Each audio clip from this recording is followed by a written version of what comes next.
नमस्कार. आज आम्ही आलेलो आहेत परळी तालुक्यातील गाडे पिंपळगाव या गावामध्ये.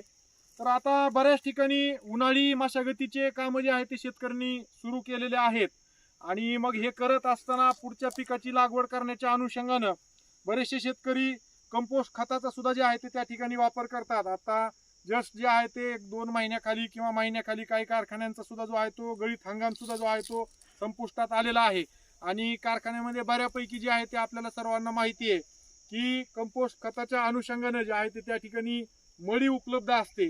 तर असाच एक प्रयोग जो आहे तो कारखान्याच्या मळीचा या ठिकाणी केलेला आहे. तुम्ही पाहू शकता व्हिडिओमध्ये जो आहे तो ढीग जो काही दिसतोय तर कारखान्यामधील ऊसाच्या मळीचा हा ढीग आहे आणि ह्या मळीचा आणि आपल्या शेतामध्ये निघालेलं जेवढं काही पाचट आहे तर ते कुठंही जाळून न टाकता त्या पाचटाचं जे आहे ते कंपोस्ट खत तयार करण्याचा जो एक नाविन्यपूर्ण प्रयोग जो आहे तो या ठिकाणी जो आहे तो पूर्ण केलेला आहे.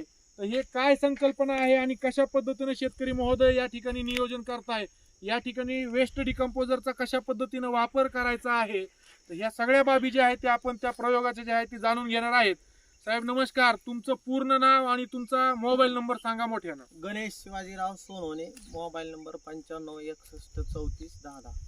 आता हे जे काही तुम्ही हे कंपोस्ट खताचं जे काही या ठिकाणी नियोजन केलंय, या ठिकाणी कशा पद्धतीने तुम्ही किती बाय कितीचा खड्डा आहे आणि इथली माती काढून कसं नियोजन, तुम्ही किती खोल खड्डा केलाय? 30 बाय 20 चा खड्डा आहे हा. ओके. खोली त्याची 5 किती आहे? फूट खोली त्याची. बर. आता त्याच्यात मशीन जीसीबीच्या मशीन खाली खोल दाबून बसविलाय. आता ओके. त्याच्यावर माती टाकली ही.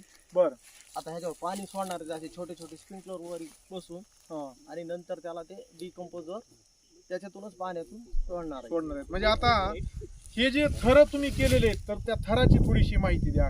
म्हणजे आधी पाचट किती, त्याचा लेअर किती घेतला, त्याच्यावर काय काय म्हणजे शेणखत काय काय आधी 3 फूट लेअर घेतला. बर. नंतर त्याच्यात शेणखत टाकला. ओके. नंतर पुन्हा 3 फूट पाचट टाकली. ओके. नंतर पुन्हा इथेच माती खड्ड्याची निघालेली याच्यावर वर घेतली. आता स्प्रिंकलर बसून पाणी सोडायचं.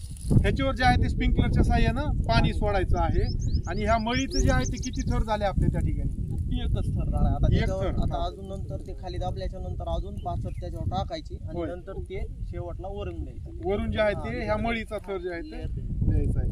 आता वेस्ट डिकम्पोजर जे काही तुम्ही वापरणार आहेत हे कशा पद्धतीने करणार आहेत, वापरणार कसं? स्प्रिंकलर मधून पाण्यामधून सोडायचं. पाण्यावर सोडायचं आहे. तर शेतकरी बांधवांनो तुम्ही पाहू शकता की ह्यांनी जे आहे ते या ठिकाणी स्प्रिंकलर लावणार आहेत आणि स्प्रिंकलर जे काही तयार झालेलं वेस्ट डिकम्पोजर आहे तर ते वस पाईप करून जे आहे ते थेट आपल्या पाईपा म्हणजे फवाऱ्याच्या ह्याच्यामध्ये घ्यायचं आणि फवाऱ्याचं पुढचं जे काही नोझल काढून थेट त्याचा जो काही पाईप आहे तो आपल्या स्प्रिंकलर मध्ये घालायचा आणि अशा पद्धतीने जे या संपूर्ण ढिगावर जे आहे ते आपण त्या ठिकाणी जे आहे ते शेतकरी महोदय वेस्ट डिकम्पोजर जे आहे ते वापर करणार आहे. सोबत या ठिकाणी आणखीन एक आपण प्रयोग करू शकतो.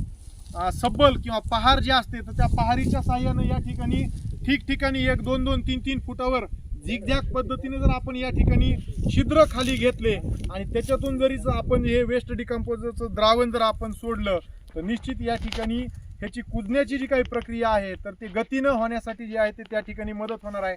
शेतकरी बांधवांनो कुठलंही खत असेल, मग ते शेणखत असेल किंवा अशा पद्धतीनं न कुजलेली मळी तर थेट शेतामध्ये न टाकता जे आहे ते अशा पद्धतीनं आपण त्याचं जे आहे ते कंपोस्ट खत तयार करावं आणि या पद्धतीनं कंपोस्ट खत तयार करून नंतर चांगलं कुजलेलं हे खत जे आहे ते आपण आपल्या शेतामध्ये वापरावं. जर आहे अशी कच्ची मळी जर आपण आपल्या शेतामध्ये जर टाकली तर खरीपातलं जे काही आपण पीक त्या शेतामध्ये घेणार आहेत तर त्या ठिकाणी ह्या मळीची कुजायची प्रक्रिया त्या ठिकाणी चालू होते. मग त्या ठिकाणी CN रेशो मेंटेन होण्याच्या अनुषंगानं त्या ठिकाणी अडथळे निर्माण होतात. तिथले जे काही सूक्ष्म जीवाणू आहेत ते जे काही नत्र आणि कार्बन स्वतः शोषण करणार आहेत त्या ठिकाणी स्पर्धा वाढते आणि मग त्याच्यामुळे जे आहे ते त्या पिकाला कार्बन नत्र भेटत नाही आणि म्हणून आपलं पीक पिवळं पडतं.